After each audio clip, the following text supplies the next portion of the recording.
Digital लेन then ने प्रदेश के अंदर एक बेहतर प्रतिस्पर्धा को जन्म दिया है और पिछले 5 वर्ष में इसकी रफ्तार हम दुगना करने में सफल हुए हैं। प्रदेश में डिजिटल लेन देन में आज ये देश के अंदर नंबर 1 है। जब मैं उत्तर प्रदेश को नंबर 1 लाने की बात करता हूं तो नेता विरोधी दल को इसमें परेशानी होती है कि उत्तर प्रदेश नंबर 1 क्यों हो गया। इस साल ये संख्या बढ़कर के 1174 करोड़ 32 लाख हो गई है, यानी आधे से अधिक लेन देन आज प्रदेश में यूपीआई के माध्यम से हो रहा है। डिजिटल बैंकिंग का आसान पहुंच आज गांवों में इंटरनेट के माध्यम से, वित्तीय जागरूकता के माध्यम से बन चुका है और डीबीटी के माध्यम से भी प्रदेश ने न केवल कोरोना कालखंड में बेहतर सफलता प्राप्त की थी, आज भी सफलतापूर्वक हर लाभार्थी तक पैसा सीधे पहुंच रहा है। महोदय, डीबीटी के माध्यम से आज 11 विभागों के द्वारा प्रदेश में जिन सेवाओं को पहुंचाया गया है उसमें हम लोग 62 करोड़ से अधिक ट्रांजैक्शन के माध्यम से 70,000 करोड़ रुपए डीबीटी के माध्यम से प्रदेश की गरीब जनता तक पहुंचाने में हमें सफलता प्राप्त हुई है। और जहां तक प्रदेश के अंदर बैंकिंग सेवाओं का प्रश्न है तो हम सब जानते हैं कि अर्थव्यवस्था की बैकबोन होती है बैंकिंग सेवा। ये निवेश के लिए ऋण और बुनियादी ढांचा प्रदान करने के लिए एक स्पीड का काम करती है। इस दिशा से आज उत्तर प्रदेश एक अग्रणी राज्य बन चुका है। प्रदेश ने बैंकिंग व्यवसाय 16-17 में जो लगभग 12 से 13 लाख करोड़ के आसपास था, आज वो बढ़कर के लगभग 26 लाख करोड़ हो चुका है। प्रदेश में 19,705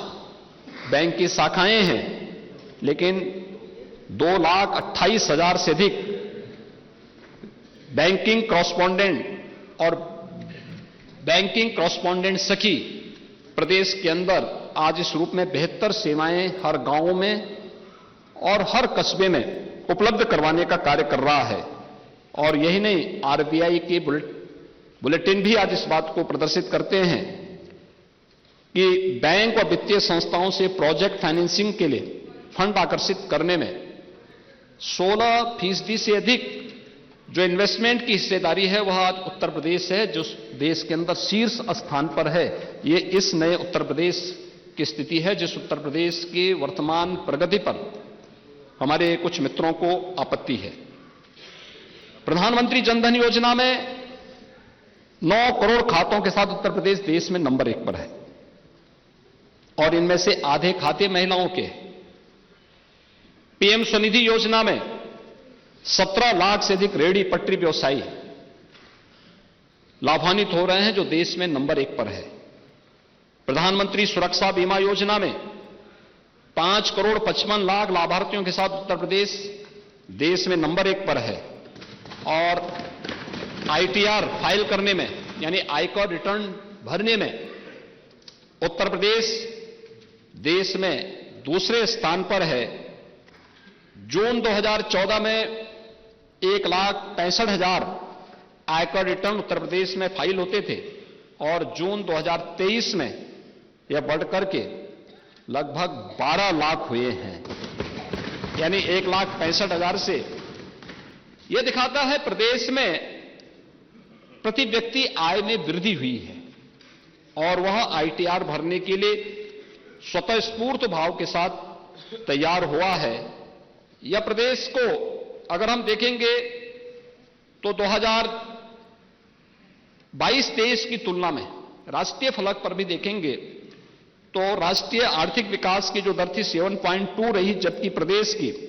इस दौरान अगर हम करंट प्राइस में लेंगे तो 14.3% की दर से उत्तर प्रदेश की विकास दर देश के अंदर रही है। महोदय, प्रदेश के अंदर जो हमारी बेरोजगारी की दर भी है, अगर 17 के पहले हम देखें ये 19% से अधिक थी और आज यह 2.4% है। यानी ये चीजें दिखाती हैं कि यहां पे रोजगार के अवसर सृजित हुए हैं। और इसमें अभी पिछली बार भी मैंने कहा था, महामहिम राज्यपाल के भाषण के दौरान धन्यवाद प्रस्ताव पर जवाब देते हुए मैंने कहा था कि उत्तर प्रदेश में निवेश का एक जो बेहतर माहौल बना है, उसी का परिणाम है कि 19 फरवरी को हम लोग प्रदेश में 10 लाख करोड़ रुपए से अधिक के निवेश के प्रस्ताव की ग्राउंड ब्रेकिंग का कार्यक्रम भी लखनऊ में आयोजित करने जा रहे हैं। महोदय, पोटेंशियल उत्तर प्रदेश में था, इसकी क्षमता उत्तर प्रदेश में थी, यहां का युवा उस प्रतिभा से लैस था, उसकी आकांक्षा भी थी, लेकिन कुछ करने की जिजीविषा स्टेट की लीडरशिप में नहीं थी, उसकी सोच नहीं थी, उसका विजन नहीं था, कर्महीनता की स्थिति थी,